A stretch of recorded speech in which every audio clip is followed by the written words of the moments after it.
आणि यापुढची बातमी नाना पटोलेंच्या संदर्भातली।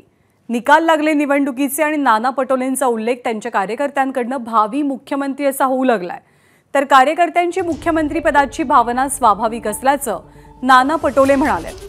राज्यात चौथ्या क्रमांकावरती असलेली काँग्रेस आज पहिल्या क्रमांकावरती आहे आणि राज्यात लोकसभेच्या निवडणुकीनंतर क्रमांक 1 चा पक्ष बनल्यामुळे कार्यकर्त्यांची भावना स्वाभाविक असल्याचं नाना पटोलेंनी म्हटलंय। बघा, कार्यकर्त्यांमध्ये उत्साह राहणं हे स्वाभाविक आहे।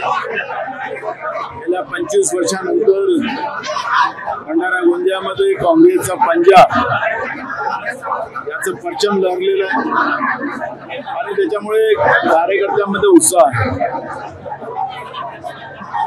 चौथ्या नंबरचा पक्ष आज महाराष्ट्रामध्ये 1 नंबरचा पक्ष झालेला आहे। त्यामुळे संपूर्ण महाराष्ट्रात भंडारा गोंदिया वातावरण झालं की पुढचा राज्याचा मुख्यमंत्री काँग्रेसचा व्हावा। ही भावना स्वाभाविक आहे की काँग्रेसच्या कार्यकर्त्यांमध्ये निर्माण होणं हे स्वाभाविक आहे।